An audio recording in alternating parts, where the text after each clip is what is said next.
मांग मेरी सिंदूर तुम्हारे नाम का, हथेली मेरी मेहंदी तुम्हारे नाम की, कलाई मेरी चूड़ियां तुम्हारे नाम की, गला मेरा मंगलसूत्र तुम्हारे नाम का।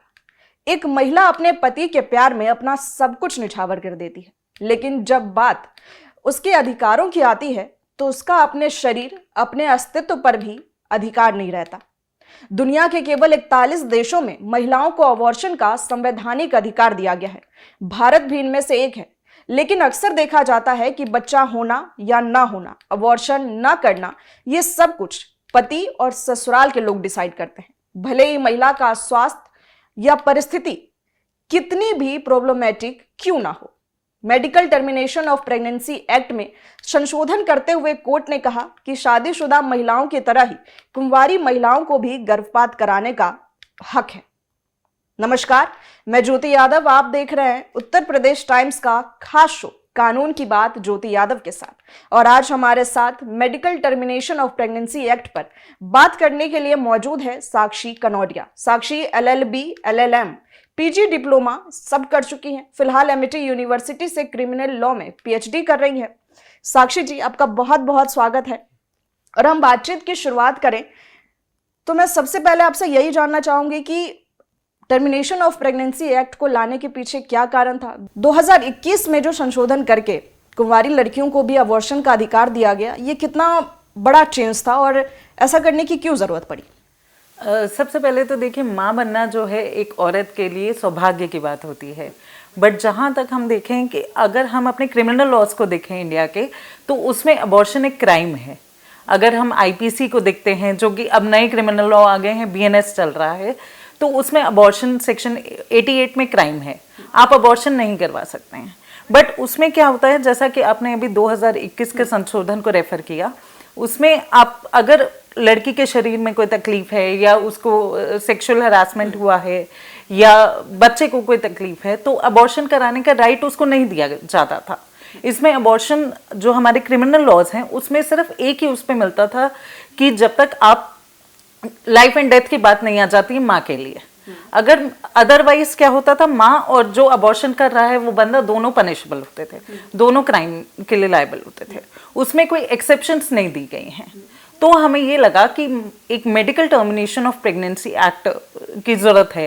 एक एक्ट की ऐसी ज़रूरत है जो महिलाओं के हक के लिए उसमें चीज़ें बताएं कि किन किन चीज़ों में या कब कब वो अबॉर्शन करवा सकती हैं। 1971 में संतलाल शाह की कमेटी बनी थी और 29th लॉ कमीशन रिपोर्ट से ये एक्ट लाया गया। ये जो एक्ट है हमारा, वो UK के अबॉर्शन एक्ट पे ज़्यादा बेस करता है।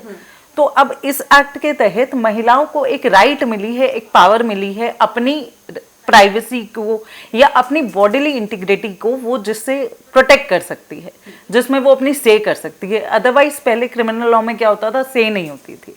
अब वो अपने हक के लिए लड़ सकती है, अपनी एक आवाज़ उठा सकती है, वो चीज़ है। इसलिए ये मेडिकल टर्मिनेशन ऑफ जो प्रेगनेंसी एक्ट है वो लाया गया, ताकि उसकी भी जो जान है वो भी बची रहे, बच्चा भी सुरक्षित रहे, सब चीज़ उसमें।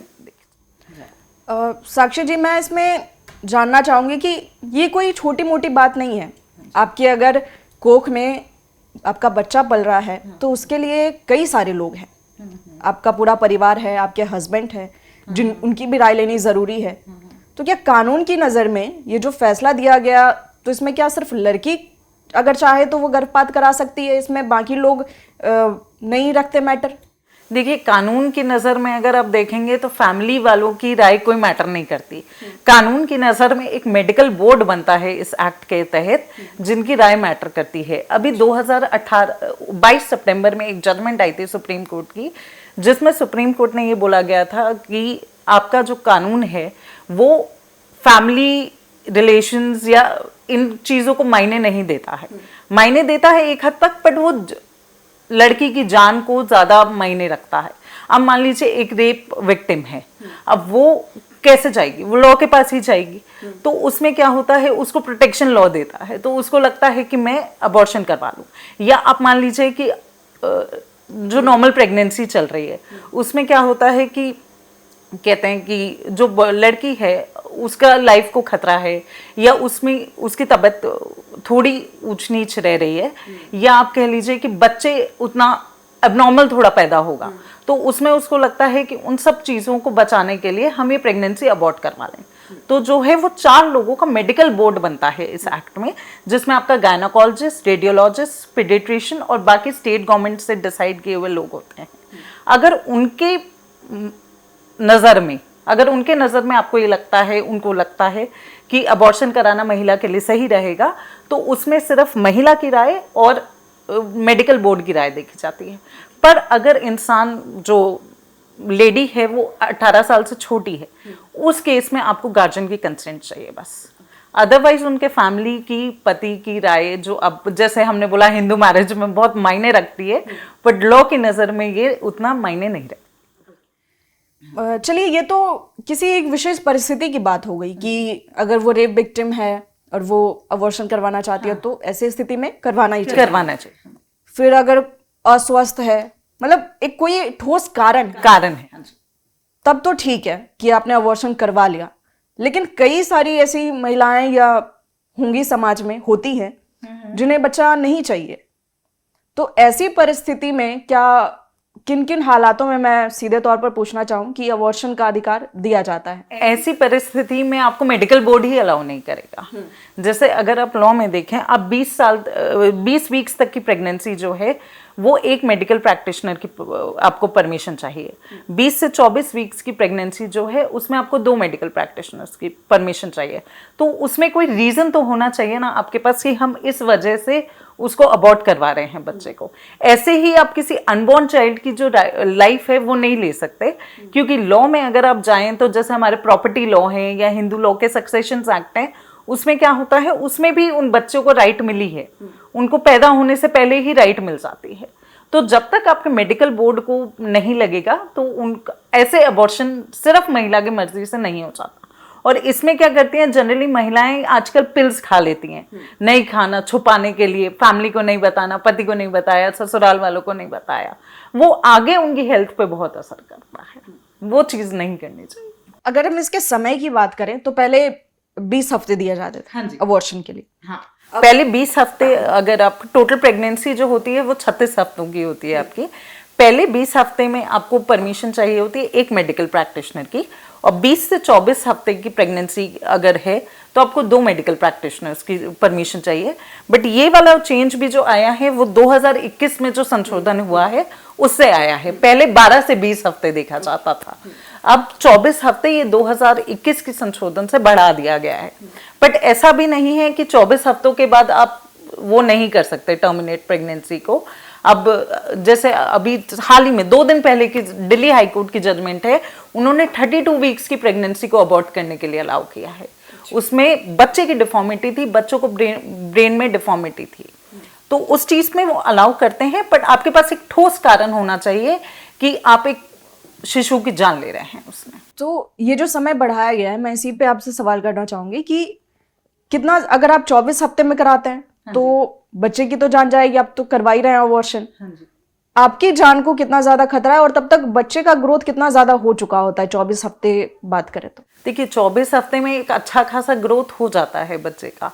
अगर माँ की जान को खतरा है, अब बच्चे का ग्रोथ होने लगता है, तभी हमें एक हद तक जाके ये पता लगेगा कि बच्चा कितना नॉर्मल पैदा होगा, या बच्चे को कोई बीमारी तो पैदा नहीं होगी, या बच्चा एबनॉर्मल या डिफॉर्म्ड किसी तरीके से ना पैदा हो। क्योंकि आजकल फिर ये लगता है कि एक बच्चा जो एबनॉर्मल पैदा होगा तो उसको भी आगे लाइफ जीने में प्रॉब्लम होगी, और जो माँ बाप हैं उनको भी प्रॉब्लम होगी। इसीलिए लॉ ने उस केस में जो अबॉर्शन अलाउ किया है, तो इससे बेटर है, मतलब एक डिफॉर्म्ड बच्चा पैदा करने से अच्छा।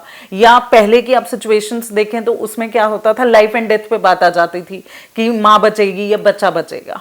अब उसमें ये सब करने से अच्छा लॉ आपको एक राइट देता है कि इससे अच्छा तो आप अबॉर्शन करवा लें, और बच्चा भी स्वस्थ रहे और माँ भी स्वस्थ रहे। अब जो 2021 में संशोधन हुआ, उसके बाद कुंवारी लड़कियों को भी गर्भपात कराने का अधिकार दिया गया, तो इसका कितना ज़्यादा यूज़ और मिसयूज़, आप इस फैसले को कैसे देखती? देखिए अब इसमें क्या होता है, लॉ एक्सप्रेसली जो मैरिड और अनमैरिड लेडीज़ हैं उसमें डेफर नहीं करता है। 2021 के संशोधन के बाद 2022 में 3 जज बेंच की जजमेंट आई थी सुप्रीम कोर्ट ने, उसको DY चंद्रचूड़ सर ने हेड किया था। तो उसमें उन्होंने कहा था कि लॉ जो है मैरिड और अनमैरिड लड़कियों के बीच में डिफ्रेंशिएट नहीं करती है, लॉ सबको एक नज़रिए से देखती है। अब इसमें आप इसको अच्छा बुरा दोनों पहलू से देख सकते हैं। मान लीजिए रेप विक्टिम है, वो माइनर है या अनमैरिड है, तो अब वो उस बच्चे को नहीं पालना चाहेगी, उसके मेंटल हेल्थ पे उतना फर्क पड़ेगा, या वो आगे जाके उस बच्चे की सिंगल मदर हो जाएगी, सिंगल हैंडेडली, आगे नहीं पता वो कोई भी जिससे शादी करेगी वो उस बच्चे को एक्सेप्ट करेगा नहीं करेगा। तो इन सब केसेस को देखते हुए वो उसको अबॉर्ट करवा लेती है। बट जहाँ तक कि आप मिस यूज़ की बात कर रहे हैं, उसमें क्या होता है, आजकल लोग लिव इन रिलेशनशिप्स में रह रहे हैं, या जो रिलेशनशिप्स हो जाते हैं उनमें अनप्लान्ड प्रेगनेंसी होती है, तो उस कुछ हद तक उसको लड़कियां मिसयूज करने की तरफ लेके जाती हैं। बट अगेन लॉ में उतना लगे हुए स्पेसेस हैं कि वो चीज़ उसको अलाउ नहीं करेंगे वो, क्योंकि हर एक स्टेप आपका मेडिकल प्रैक्टिशनर्स, गायनाकोलॉजिस्ट सबसे गुजरता है, वो उनकी हाँ के बाद ही आप करवा सकते हैं। और मान लीजिए अगर लड़की माइनर है, नाबालिग है, तो उसमें तो आपको गार्जियन की कंसेंट चाहिए ही। आप कोई भी अबॉर्शन बिना लड़की के कंसेंट के या बिना उसके गार्जियन के कंसेंट के नहीं करवा सकते हैं। अब इस एक्ट के तहत क्या गर्भपात कराना, अबॉर्शन करना पूरी तरीके से लीगल हो गया है? इसमें कोई सज़ा का प्रावधान नहीं है अब अगर कोई करवाता है तो? नहीं, देखिए इसमें सज़ा का प्रावधान, ऐसे अबॉर्शन इलीगल है, अबॉर्शन ऐसा नहीं है कि इस एक्ट ने किसी भी सर्कमस्टांसेस में ये बना दिया है कि अबॉर्शन लीगल है। इसमें इसने अपने आप में कुछ कुछ चीज़ें बताई हैं कि इन सर्कमस्टांसेस में आप अबॉर्शन करवा सकते हैं। जैसे मान लीजिए अनप्लान्ड प्रेगनेंसी है आपकी, या मान लीजिए मदर की डेथ को लाइफ को खतरा है, या चाइल्ड आपका एबनॉर्मल पैदा होगा, उसमें करवा सकते हैं। या मान लीजिए कोई भी लड़की है जो सेक्सुअल असॉल्ट या रेप की विक्टिम है, इन केसेस में आप अपनी जो प्रेगनेंसी है उसको अबॉर्ट करवा सकते हैं। अदरवाइज आपको लॉ इजाज़त नहीं देती है कि आप अपनी मर्जी से ही प्रेगनेंसी को अबॉर्ट करवा लीजिए। आपकी मेंटल हेल्थ या फिजिकल हेल्थ को अफेक्ट करना चाहिए। अब वो मेंटल हेल्थ डिपेंड करता है, उसमें ये भी कवर किया गया है कि अनप्लान्ड प्रेगनेंसी है, बट ये ज़रूरी नहीं है कि हर केस में, मतलब मिसयूज़ का हमने प्रावधान लगाया है लॉ में कि ज़्यादा मिसयूज़ ना हो पाए चीज़ों का। अब जब अबॉर्शन करवा सकते हैं, कई सारे सर्कमस्टांसेस है, कई हालातों में आप अबॉर्शन करवा सकती हैं, तो क्या अल्ट्रासाउंड करा के ये जांचना कि लड़का है या लड़की, और इस आधार पर अगर कोई अबॉर्शन करवाना चाहे तो करवा सकता है? देखिए आजकल हमारे देश में आज भी 21वीं सेंचुरी में भी लड़कियों का पैदा होना हर घर में उससे वेलकम नहीं किया जाता है, बट वो चीज़ आपकी कवर होती है पीसीपीएनडीटी एक्ट में। इस एक्ट में आप अल्ट्रासाउंड आपका करवाना इलीगल नहीं है। अल्ट्रासाउंड आपका बैन किया गया है सिर्फ फीमेल फिटिसाइड को रोकने के लिए। मान लीजिए आप सिर्फ अगर शिशु का लिंग जांचना चाह रहे हैं और उसके बेसिस पे आपको ये पता लग रहा है कि आप अगर महिला है तो आप अबॉर्शन करवा देंगे, तो वो चीज़ लॉ पनिश करता है। और अपार्ट फ्रॉम दैट अगर आप ये देखें तो अबॉर्शन, ये अल्ट्रासाउंड इलीगल नहीं है। आप अब अल्ट्रासाउंड करवा सकते हैं, बट वही आपको शिशु का लिंग नहीं बताया जाएगा। और आप अल्ट्रासाउंड करवाने जाएंगे तो उसमें आपके एक आधार कार्ड की फोटोकॉपी लगती है, तो ताकि आप बाद में लायबल हो सकते हैं, तो आप कोई भी क्राइम ऐसा ना करें। तो अगर मतलब जी अल्ट्रासाउंड तो हो रहा है, उसमें पता क्या अलग अलग अल्ट्रासाउंड होते हैं कि पता चल जाएगा कि लड़का है या लड़की, या फिर स्वास्थ्य को नहीं, लड़की जो अल्ट्रासाउंड है वो एक ही होता है। डॉक्टर को तो ये पता होता है कि लड़का है या लड़की, बट वो डिस्क्लोज नहीं कर सकता। डिस्क्लोज करने पे हॉस्पिटल को, हॉस्पिटल के जो मैनेजिंग इंचार्ज है उनको और डॉक्टर को, तीनों को जो है वो सजा के पात्र होते हैं। और उस केस में अगर मान लीजिए जो लड़की है, लड़की की फैमिली है, उसका पति है, कोई भी आपसे ये पूछ रहा है कि शिशु का लिंग क्या है, तो वो भी साथ में सजा के पात्र होते हैं। वो अलाउड नहीं करता लॉ, क्योंकि इससे क्या होगा, फीमेल फिटिसाइड का रेट बढ़ता जाएगा। जैसा कि मैंने बोला, आज भी लड़कियां को वेलकम नहीं किया जाता है घर में, तो इस चीज़ को बचाने के लिए या फीमेल की लाइफ को बचाने के लिए वो चीज़ पीसीपीएनडीटी एक्ट रोक लगाता है उस पर। इस एक्ट में 2021 में संशोधन हुआ, क्या इसके पहले भी इस पे संशोधन हुआ है और क्या क्या बदला गया है? इस एक्ट में आज तक 4 संशोधन हुए हैं। पहले संशोधन में तो 2003 में हुआ है, फिर 2005 में, 2019 में, 2021 में। 2021 वाला जो संशोधन है वो सबसे मेजर संशोधन है। 2003 में इसमें सिर्फ एक बेसिक सा बदलाव लाया गया था। इसमें ल्यूनेटिक्स को कवर किया गया था, मतलब जो थोड़े दिमागी रूप से कमजोर रहते हैं, ल्यूनेटिक्स को कवर किया गया था। बट अब इसमें मेंटली रिटार्ड इल पर्सन्स उनको कवर किया गया है, ल्यूनेटिक्स वर्ड हटा दिया गया है। उससे क्या हुआ, वो ब्रॉडर कैटेगरी हो गई कि जो अगर थोड़ी डिप्रेशन में भी हैं या मान लीजिए एंजाइटी में भी है, उनको भी ये लॉ कवर करता है। बट यहाँ पे मेंटली रिटार्डेड पर्सन्स को ये लॉ एक्सक्लूड करता है, उन पे ये लॉ अप्लाई नहीं करता। 2021 के संशोधन की आप बात करेंगे तो 2021 का संशोधन इस एक्ट में सबसे मेन था। जैसे 20 से 24 वीक्स की जो प्रेगनेंसी है वो 2021 के संशोधन के तहत ही आई थी। अब इसमें लड़की की प्राइवेसी को भी बहुत ज़्यादा ध्यान में रखा गया है कि अगर कोई भी डॉक्टर या कोई भी लड़की की डिटेल्स जो अबॉर्शन करवा रही है उनको लीक करता है या बताता है कहीं और, तो वो सज़ा का पात्र होगा। उसको 1 साल की पनिशमेंट लॉ देता है, जो कि गलत है। अब बाकी इस संशोधन में अगर आप देखें तो एक मेडिकल बोर्ड बनाया गया है प्रॉपर, जैसे मैंने आपको भी बताया, एक मेडिकल प्रैक्टिशनर या 2 मेडिकल प्रैक्टिशनर की हमें परमिशन चाहिए या मेडिकल बोर्ड के तहत हम चाहेंगे, तो ये सारा मेडिकल बोर्ड जो है वो 2021 के संशोधन से ही बनाया गया है। ये संशोधन से क्या होता है, हम एक ट्राई कर रहे हैं लॉ, एक ऐसा चीज बनाना चाह रही है, एक ऐसा लॉ बनाना चाह रहे हैं कि एक सोसाइटी में अबॉर्शन जो हो वो एक सही तरीके से हो और उसका मिस यूज ना किया जा सके, ताकि डॉक्टर के कंसल्टेशन में ही हम उनकी निगरानी में रहें और अगर लाइफ को खतरा है कुछ है तो हम अबॉर्शन भी करवा सकें। इससे लड़की की लाइफ भी बचेगी, उसकी राइट्स भी प्रोटेक्टेड रहेंगी और लॉ का मिस यूज भी नहीं होगा। अब आगे बढ़ते हैं और मैं चाहूंगी कि आप प्री कंसेप्शन और प्री नेटल डायग्नोस्टिक इसको थोड़ा समझाइए। जैसा कि मैंने अभी आपको बोला था कि फीमेल फिटेसाइड जो है वो आजकल थोड़ा कम हो गया है, बट आज भी अगर हम भारत के कई कोने देखें या सिर्फ अर्बन एरियाज ऐसे हैं जहां पे ये फीमेल फिटेसाइड कम दिखने लगा है, बट कई गांव में या हर जगह फीमेल फिटेसाइड का जो प्रावधान है वो अभी भी प्रिवेल कर रहा है। ये जो ऑफेंस है वो अभी भी प्रिवेल कर रहा है। उसके लिए जो है ये पीसीपीएनडीटी एक्ट लाया गया, ताकि अगर आपको गर्भ में शिशु का लिंग नहीं बताया जाएगा या आप नहीं उस चीज को पता कर पाएंगे तो आप जो है फीमेल फिटेसाइड की तरफ नहीं जाएंगे।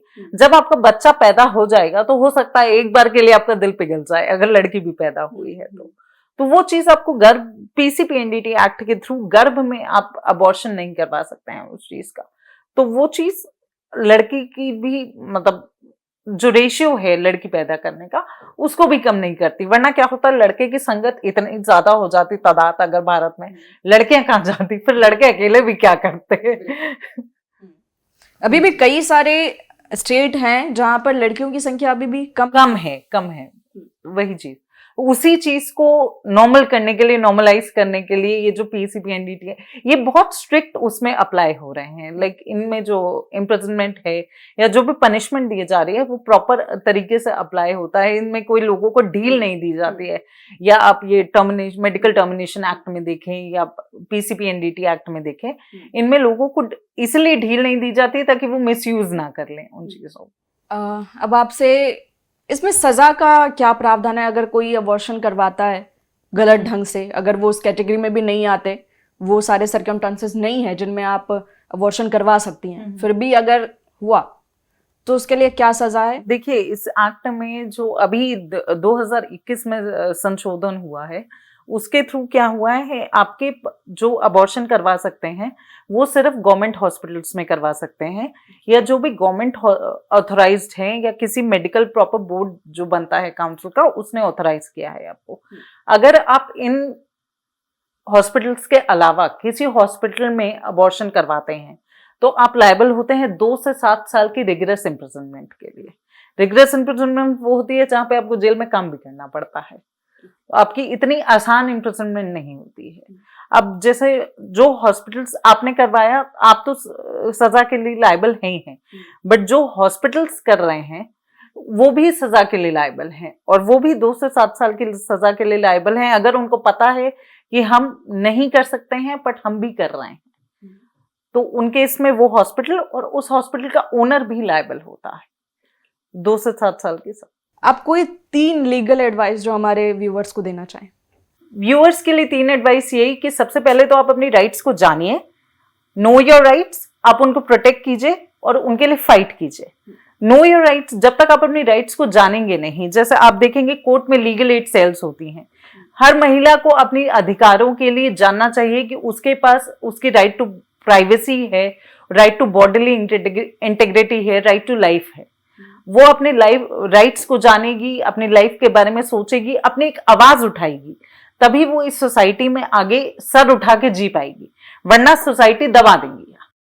आज की जनरेशन हम देखें या आज की हम सोसाइटी देखें तो वो थोड़ा फेमिनिज्म के उसमें जाती है। तो जब तक आपको अपनी राइट्स के बारे में पता नहीं होगा तब तक आप उसे प्रोटेक्ट नहीं कर पाएंगे। और प्रोटेक्शन के लिए आपके लिए लॉ है, आपके पास कोर्ट्स हैं, आपके लिए लॉ हैं, तो आप अपने हक के लिए लड़िए, आप चुप मत रहिए, आप अपनी आवाज उठाइए। साक्षी, बहुत बहुत शुक्रिया आपका इस खास बातचीत के लिए। फिलहाल के लिए शो में इतना ही। अगले हफ्ते फिर आपसे मुलाकात होगी किसी नए विषय और नए गेस्ट के साथ। तब तक के लिए मुझे दीजिए विदा। बाकी तमाम बड़ी खबर के लिए आप बने रहें हमारे साथ और देखते रहें उत्तर प्रदेश टाइम्स।